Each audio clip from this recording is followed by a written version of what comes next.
Mississippi. Now, I was talking earlier, Mississippi is actually the Nile River. Here it says the Upper Mississippi River is a portion of the Mississippi River upstream of Cairo, Illinois, United States. Now, the United States was bankrupted. The one that they registered in France in 1861, they had a coup d'etat, and it was adjourned for 10 years till 1871. And the international bankers took it over. You know all that history. You can go back to my other videos to watch that and listen to the history of that. From the headwaters at Ithaca, Minnesota, the river flows approximately 2,000 kilometers, 1,250 miles to Cairo, where it is joined by Ohio River to form the lower Mississippi. They said the name Mississippi was given by the Native Americans. I don't know who they're referring to, if they're talking about the Europeans claiming to be Native Americans, who renamed it Mississippi. And it was not Mississippi, it was another variation thereof. Anyway, so go and do some research on this. The Upper Mississippi runs, I'm on Wikipedia. I had to do a little digging because they didn't come forth with the information so readily. When I typed in as Mississippi, the Nile River, it gave me all this other crap. The Upper Mississippi runs from its headquarters to its confluence with the Missouri River at St. Louis, Missouri. It is derived into two sections: the headwaters, 493 miles, 793 kilometers, from the source of St. Anthony Falls in Minneapolis, Minnesota, and to a navigable, I think I'm pronouncing that wrong, channel formed by a series of man-made lakes between Minneapolis and St. Louis, Missouri, some 664 miles. Now, I was doing some research the other day about the Paris Treaty, and I was researching about New Orleans and Paris and France and Quebec and Montreal. And I think that Canada, if I remember correctly, Canada was either adjacent to or is actually located. I know Canada, Canaanite land, is actually United States, is actually America, Morocco, and they're adjacent to one another. If you're living in, or you're in where we were, like Madoc Tweed area, and there's a little border there going towards the United States, America, that side, the North America, yeah, Maghreb, the North Gate. And I was kept wondering why it was so small. It was close to the Thousand Islands. It was almost as if they were one. Hmm? So, anyways, just a little bit more research on the history of geography that they didn't give us in school, and trying to piece this whole thing together as to where we're located and what's what, because that's been a really big confusing part of this story, is trying to figure out what's connected and what the history of all of this stuff stands for and what it's all about. I'll post some of this on the actual site in the description below, whatever I can. It says the Upper Mississippi River is joined by the Minnesota River at Snelling in the Twin Cities, the St. Croix River near Prescott, Wisconsin, Cannon River, the Red Wing, Minnesota, Zumbro River, Wabash, Wabasha, Minnesota, the Black, La Crosse, and Root Rivers in La Crosse, Wisconsin, the Wisconsin River, Prairie du Chien, Wisconsin, the Rock River at the Quad Cities, the Iowa River near Wapello, Iowa, the Skunk River south of Burlington, Iowa, and the Des Moines River at Keokuk, Iowa. Other major tributaries of the upper Mississippi include the Crow River in Minnesota and the Chippewa River in Wisconsin, the Mecoqueta River, and the Wapas, I can't pronounce some of these words, River in Iowa, and Illinois River. Anyways, so I think we're all connected because this is one of the longest river, and it's talks about the Savannah, Illinois. We're in supposedly Savannah, Westmoreland. Wouldn't it be amazing if these places were all connected? I know it's originally Asia, it's originally Africa. Africanus, the general had named it. But yeah, so Mississippi is the River Nile. So then I'm thinking about the story of who was that, Moses? So all that stuff supposedly took place. If that was a true story, it might have just been an allegory. Just to look into that one. All right, like, subscribe, join me on Patreon. Have a great day. Would you like to know more? Search for the Mississippi source. The romantic 19th century quest for the source of the Mississippi River brought many explorers, among them Zebulon Pike, Lewis Cass, and Giacomo Beltrami, to northern Minnesota. The search ended when Ojibwe Chief Ozawinib guided Henry Rowe Schoolcraft to Lake Itasca in 1832. Here we have the historic Ojibwe Indians. The river was known as Gitchiziibi, the Great River. The name Mississippi had its origins from within the Algonquin Indian language family. The Mississippi refers to the river spread over a large area. Well, there you go, folks. The source of the name of the Mississippi.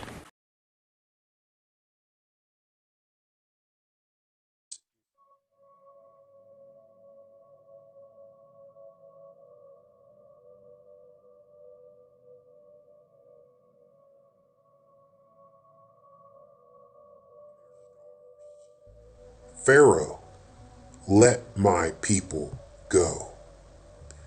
It's amazing that there is nothing new under the sun, and this is the kind of free thought and discussion that they do not want us having on YouTube. But we're going to have the discussion.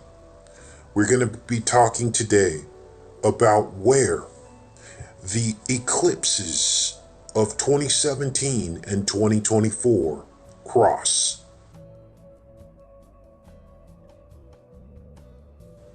And once you see this, you will not believe what you're about to see. This is the eclipse of April 8th, 2024. We have another eclipse happening sooner on August 21st, 2017, just next week. And there is a place on the map called Makanda, Illinois, in which both of these eclipses will cross. The path of this eclipse will cross the path of the prior total solar eclipse, with the intersection of these two paths being in southern Illinois, in Makanda. And that is going to be the topic of our discussion today. The history of Makanda, Illinois. The place known as the Star of Egypt. Almost if they knew that the solar eclipses would cross one another. Remember, the Egyptians were sun worshippers, fascinated with the sun. We're going to look into this place, Makanda. Now, there's a lot of history behind Makanda, and it had many names in the past. But one thing is certain. The village was incorporated in 1888, and it was first called Markanda or Markans, Markata. These were iterations of this name with the word Mark in it. And of course, when you look at Mark the Evangelist, Saint Mark, they talk about the Church of Alexandria in Egypt, which he founded. Now, they want you to think that all of this is by accident. But it is not. And that's where free thought comes in. Yes, St. Mark was the patron saint of Egypt, the Church of Alexandria. Now, this goes deeper because the Egyptians ended up coming to the United States to found the first Egyptian Orthodox Church in the United States, under the name of St. Mark, confirming our findings. So as this name began to evolve over the centuries, over the hundreds of years, we see the evolution of the history of this area in Little Egypt, in southern Illinois. Now, you can't make this up. This was part of the history of our country. And when I opened this video, I talked about God telling Pharaoh to let my people go. Well, southern Illinois was in the crosshairs of the entire slavery issue in the South. And there were debates between Lincoln and Douglas about slavery. And they talked about letting the people go. Yes, there is nothing new under the sun.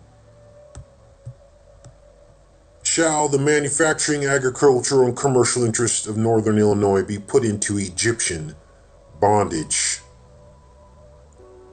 And this goes on as Douglas and Lincoln were having this debate about slavery.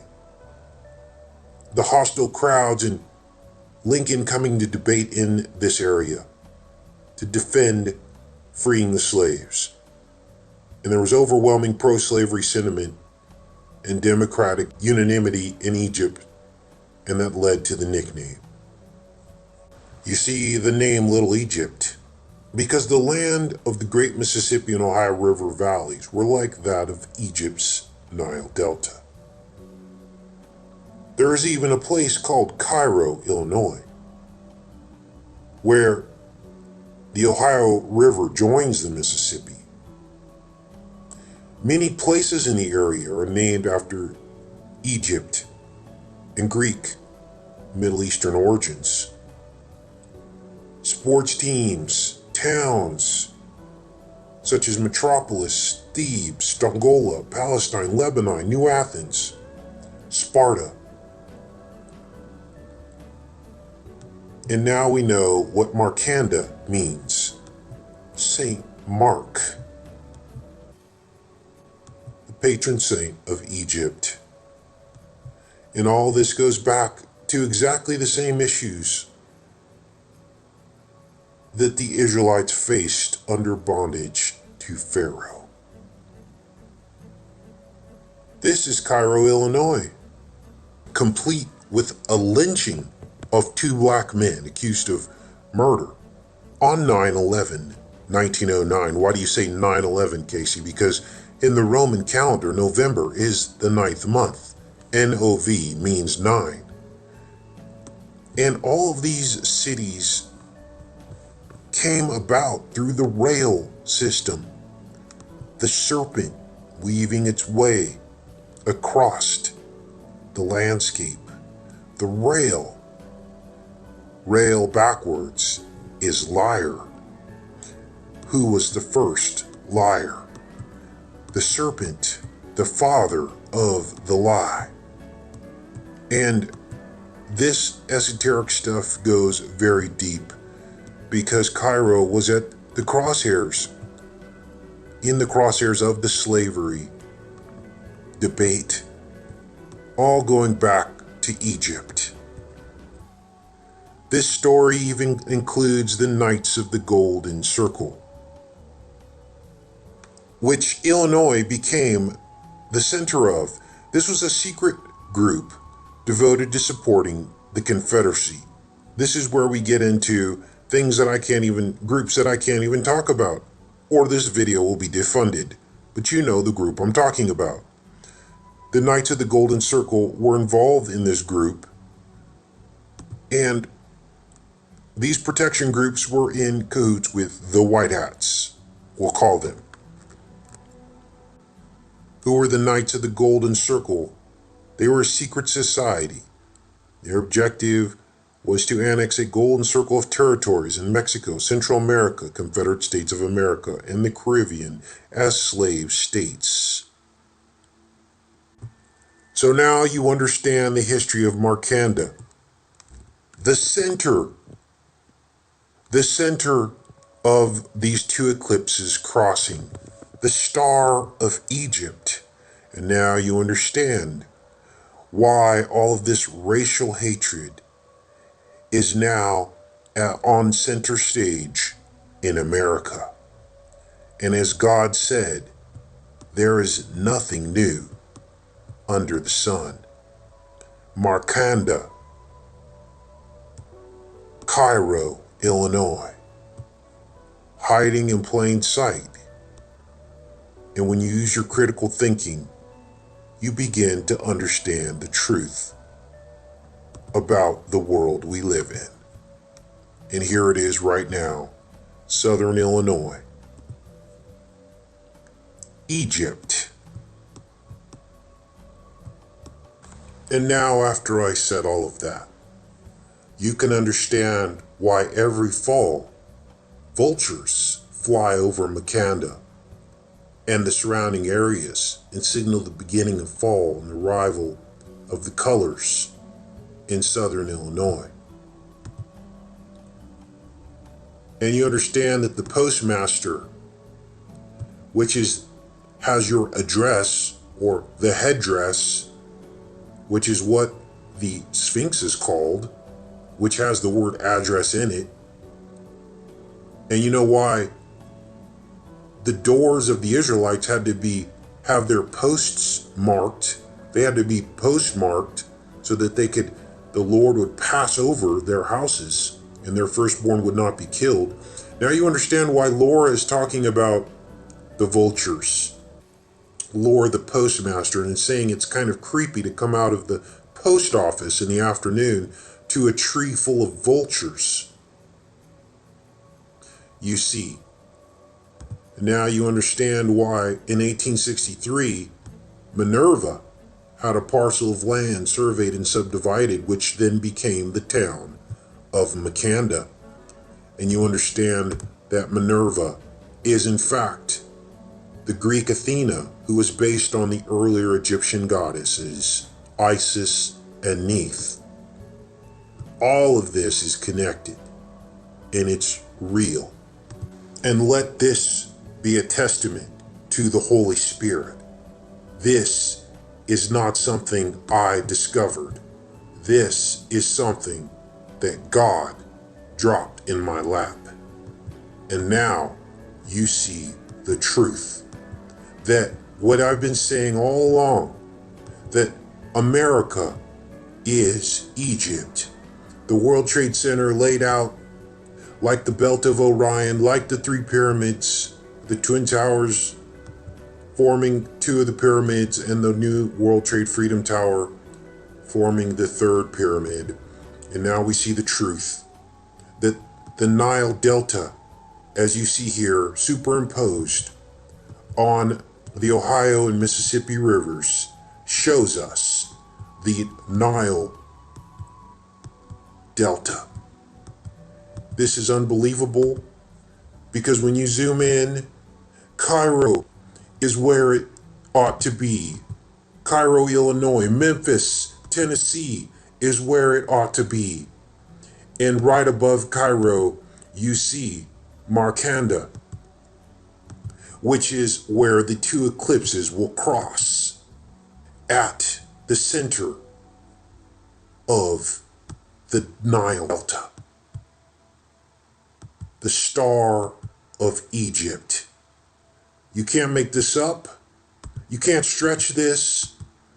There you see the Ohio rivers and Mississippi River forming the boundaries of the Delta, almost perfectly superimposed. This is unbelievable. This is why they chose America for the new Egypt. We were ruled by pharaohs who worshiped the god of war, Wepwawet, the World Wide Web, and they relish in making us all kill each other in war, tricking us into war. Now we're going to study this map in more detail as it overlays the United States and find other cities that match up with the Nile Delta. Here we have it.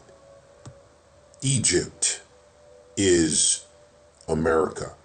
Now we're going to start with the obvious first. We're going to start with the slam dunks. There's no room for stretching. It is what it is. This is the Nile Delta of Egypt and its ancient cities. Some of these names you'll recognize: Giza, Cairo, Alexandria. And as you look at this overlay, as I slowly bring it to life, you'll notice the Mississippi River becomes the Nile River. Now we're going to start, like I said, with the slam dunks: Cairo, Illinois; Memphis, Tennessee; Cairo, Egypt; Memphis, Egypt. There you see they are exactly where they should be on the map. And the other ones that I found was Tanis Crescent Street, right next to Tanis, Egypt. That was in Toronto. We also have Buteau Lake in Michigan, right where Buteau is in Egypt. We also have Alexandria, Minnesota, very close to Alexandria, where St. Mark, the apostle, brought Christianity to Egypt. Now those are the obvious. Now let's look at the not so obvious. And this is what takes critical thinking, because we also have other overlays. As you begin to look at this, you see Mississippi becomes Maydom, Louisiana becomes Lehun, May, Miss, Lay, Luz, and Heracropolis becomes Houston.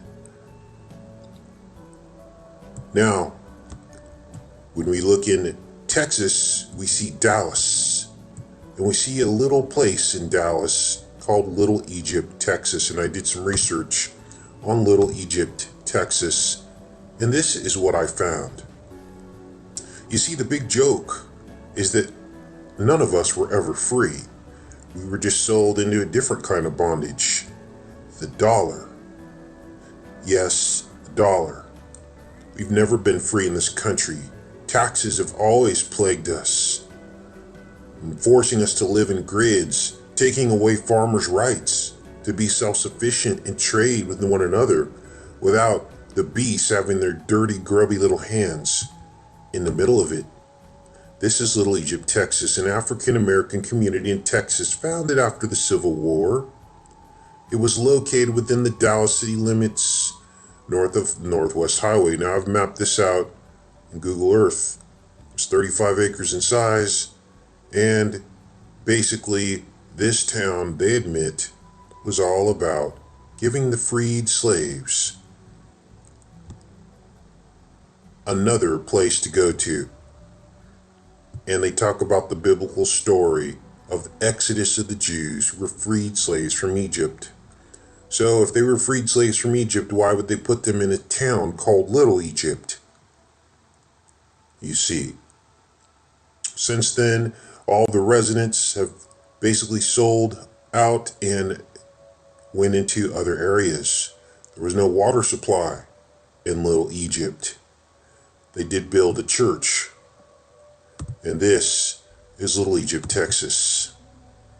35 acres, right at the edge of Dallas, the north edge. Little Egypt, Texas.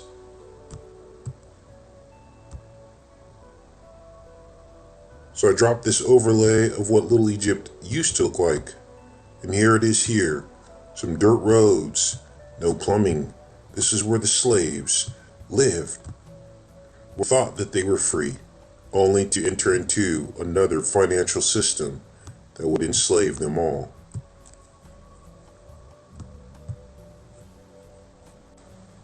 Now here is what else we know. This town here, Markanda, is where the eclipses of 2017 and 2024 will cross. Makanda was called the Star of Egypt. Now, we know that this area in southern Illinois is also called Little Egypt, fitting right in to this whole storyline.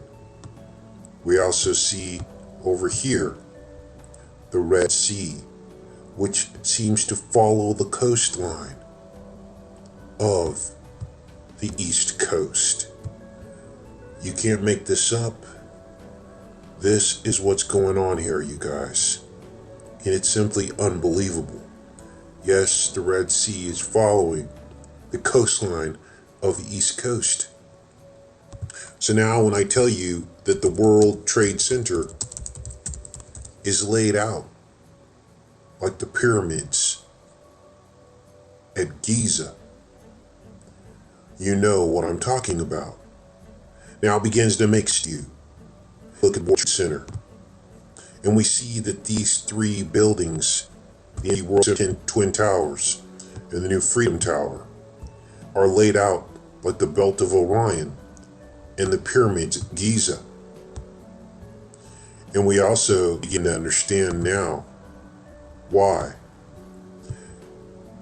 the World Trade Center footprint has always been, since its construction in 1973, has always been aligned to 119 degrees, which is 9/11 backwards.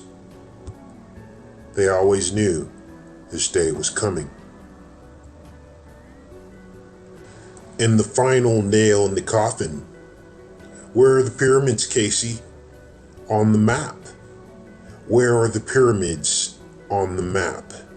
They are almost exactly where they should be, at Monk's Mound, in close proximity to Giza, as you can see here. And in fact, Monk's Mound is roughly the same size at its base as the Great Pyramid of Giza. And there you go. You can't make this up. You can't stretch this. It is what it is. And this is the truth. Now the question becomes, what were many of these things built? Who were they built by? They were built by the Native Americans. Did you know that the Cherokee Indians were known as giant hunters in their oral tradition? And now we see that there possibly could be a concrete link between the Native Americans and one of the Hebrew tribes that came out of the Exodus.